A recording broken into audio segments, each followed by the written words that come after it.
Okay, today we're going to look at the fake double build order in TvP. It's nowadays the go-to standard opening in the current TvP metagame, and it's a build order that allows you to get a relatively quick expansion. It gives you some map control. You can you might also get some damage onto the pros, like it depends on which opening he did, but it's a pretty good build. It allows for some aggression, gives you good eco, and gives you some map control, so let's check it out.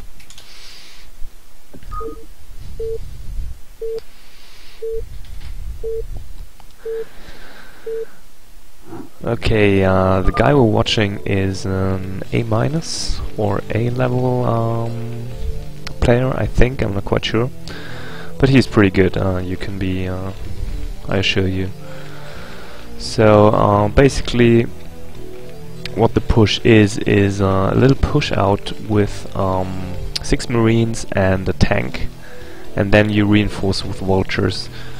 So you get mine before siege mode, because the mines will get you map control until the Protoss has his ops out, and it allows you to basically safely expand behind the push, because the Protoss will have no way of doing a counter attack, because he will lose all of his units to the mines you've laid.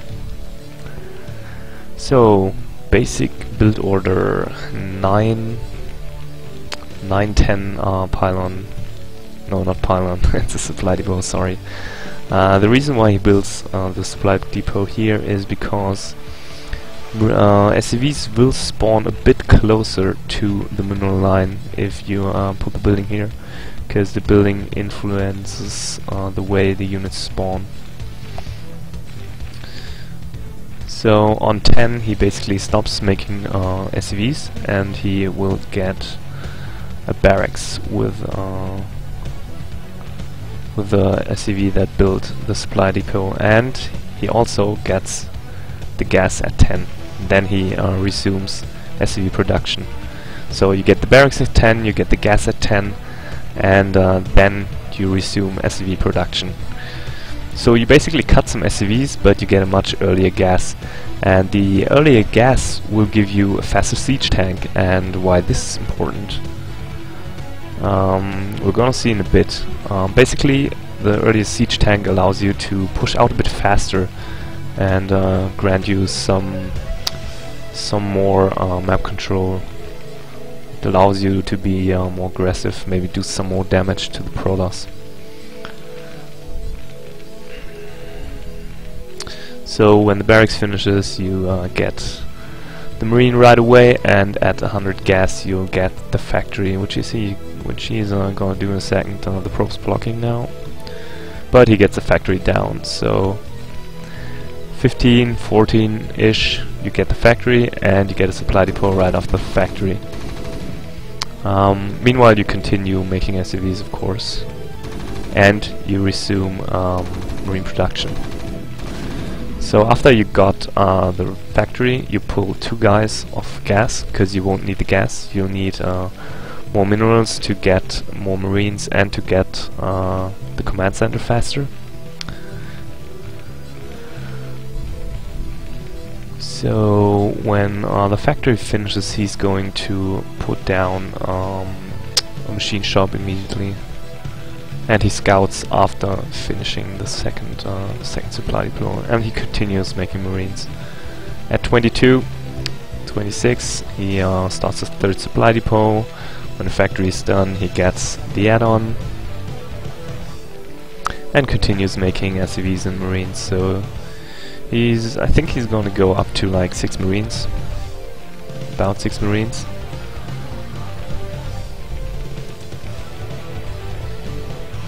Is that intentional? No, it's not. So the machine shop and the supply depot basically finish at the same time. He immediately builds a tank and gets the mine. So that's like very important timing, that your 3rd supply depot finishes right when your factory's machine shop is done. And here's a little push out with 6 Marines. That's all he's gonna get. He's gonna float the barracks out now to get some scouting or to land it in the natural and get a SimCity for later. And after the first tank you get a vulture, and the mine research is going to be finish soon.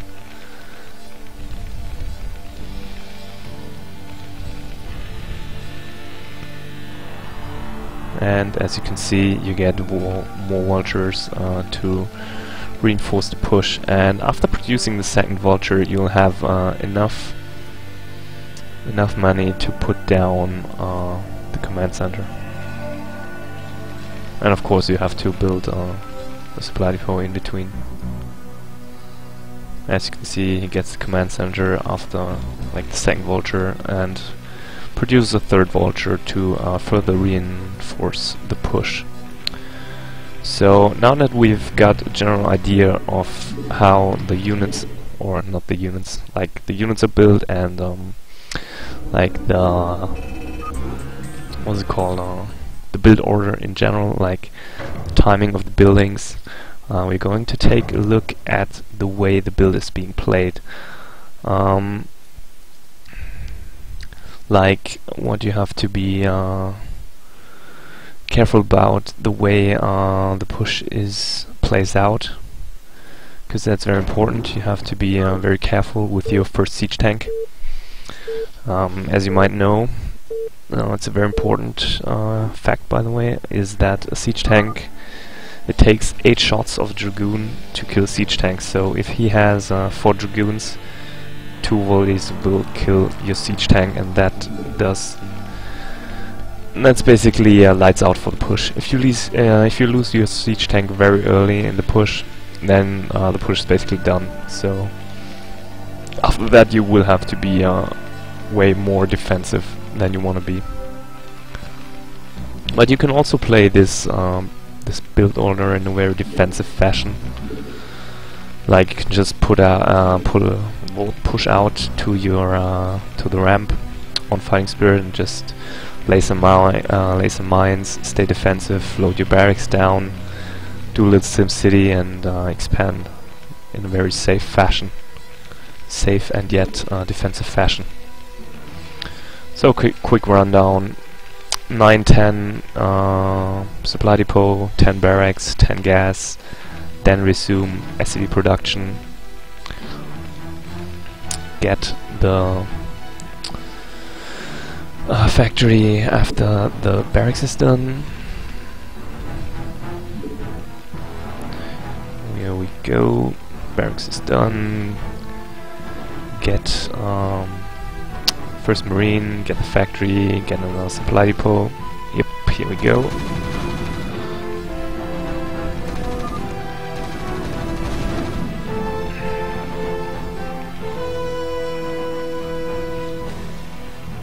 Continue marine production around 22, get the third supply depot.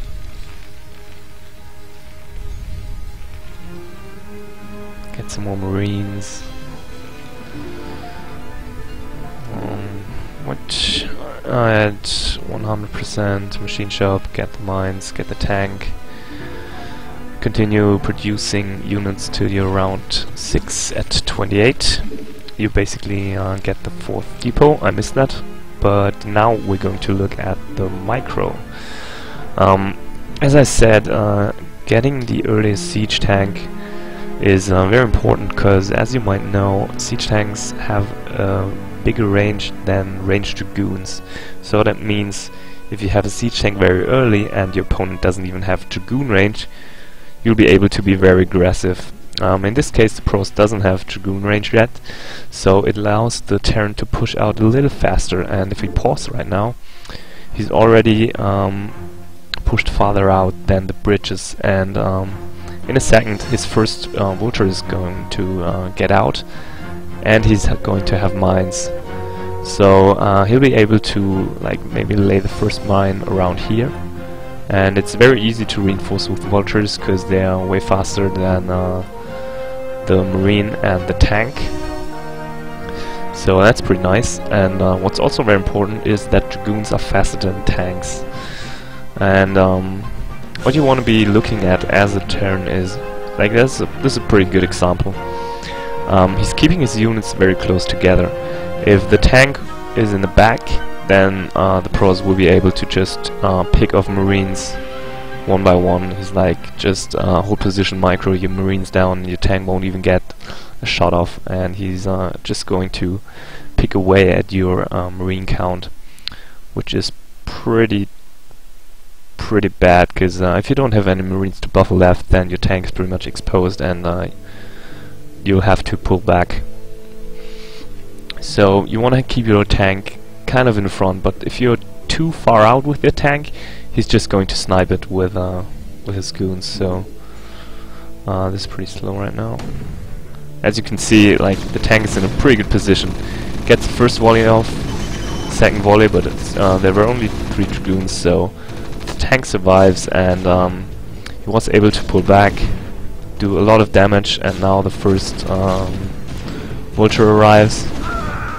He's able to do more damage, and as you can see now,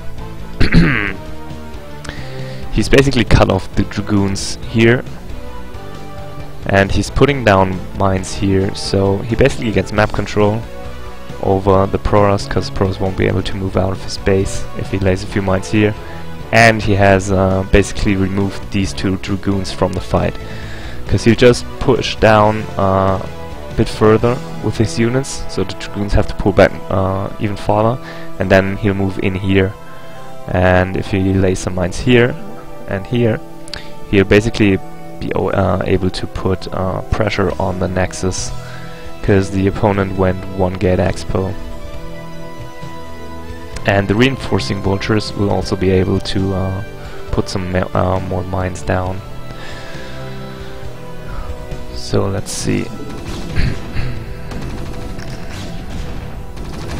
So Protoss is now able to snipe the tank, but he's basically lost 2 dragoons and almost a 3rd dragoon for the tank, so that's a pretty good trade for the Terran.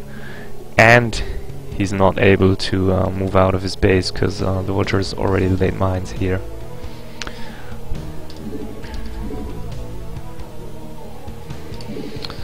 So Terran has also put down a command center behind this. He is not researching siege mode yet, but he's reinforcing with vultures.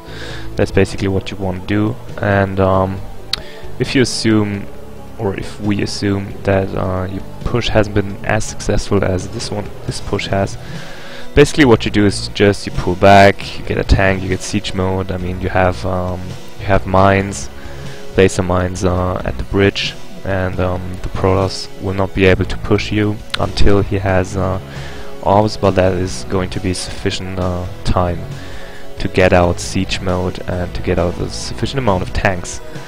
And what's very important is that you use your 2nd or 3rd vulture to lay mines at the potential 3rd base. Of course, the way those 2 spawned, like the Terran here spawning here in top right and the Protoss spawning in the top left. The Protoss is not going to take this base. I mean, you can lay a mine here, but if he takes this base, that's not... It's a very vulnerable base. It's a very exposed base, because it's very close to the Terran. So generally, the Protoss will be looking to take a base here.